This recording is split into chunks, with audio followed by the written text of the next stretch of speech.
النهاردة هنعمل مع بعض كوسة بالبشاميل. طلبتوا مني الطريقة الصحية لعمل البشاميل. النهاردة هعرفكم ازاي نعمل بشاميل صحي وخفيف وطعمه كمان حلو. يلا بينا نعرف المكونات ايه. اول حاجة معانا كوباية من اللبن، معلقة كبيرة من زيت الزيتون او نستخدم سمنة بلدي سايحة بتكون معلقة كبيرة برضو. معانا كمان معلقة كبيرة من الدقيق الاسمر، حوالي 15 جرام من الدقيق الاسمر. طبعا ممكن نستخدم دقيق شوفان او دقيق اسمر، بس انا بفضل في الوصفة دي الدقيق الاسمر بيكون طعمه حلو. رشة كمان من الملح والفلفل، ومعانا كمان توم متقطع شرايح، ومعانا حوالي 150 جرام من اللحمة المتعصجة بطريقة صحية. انا عملتها معاكم في فيديو قبل كده، فيديو قوارب الكوسة، هسيب لكم اللينك تحت في الديسكريبشن. معانا كمان 3 كوسات حجمهم كبير، انا قطعتهم شرايح زي ما انتم شايفين كده. تقدروا تستخدموا حجم صغير او كبير، وممكن تقطعوهم برضو بالشكل اللي تحبوه، وده سمك التقطيع. اول حاجة هنعملها مع بعض هي البشاميل. هنجيب طاسة ونحط فيها كوباية اللبن، بعد كده معلقة الدقيق والزيت ورشة الملح والفلفل، وبنخلط كل المكونات دي كويس جدا مع بعضها على البارد. انا هنا بعمله على البارد، بتأكد كويس ان الدقيق اختلط مع اللبن وتجانسوا مع بعض. بعد كده بحطهم على النار لحد ما القوام يتقل، وبكده يبقى البشاميل جاهز معانا.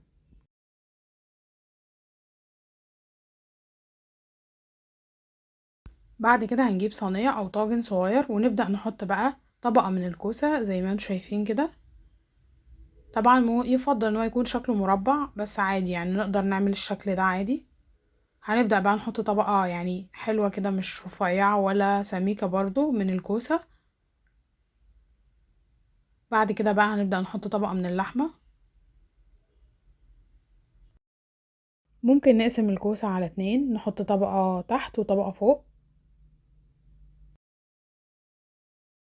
هنبدأ بقى نوزع كمية اللحمة كويس جدا.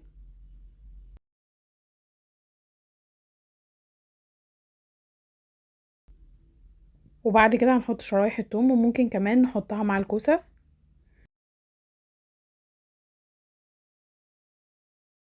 او نحطها مع الكوسة او مع اللحمة عادي. بس شرايح الثوم هنا بتديها نكهة حلوة جدا، ويعتبر دي هي نكهة الكوسة بشاميل.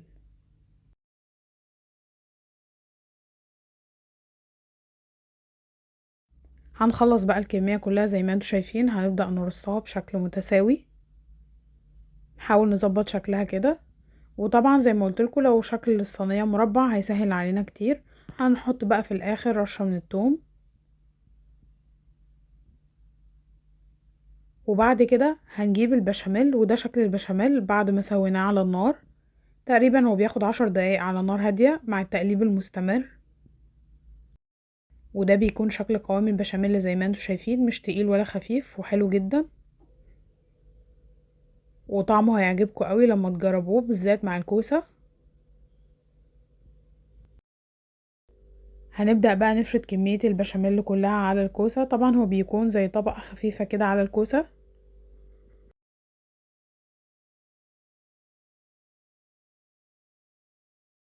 بعد كده هندخلها الفرن لحد ما تستوي.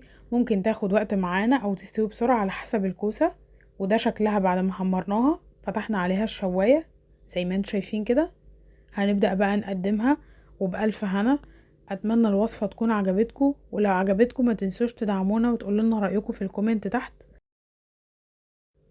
ولو حابين وصفة معينة ياريت تكتبولي في الكومنت تحت وانا هعملها لكم.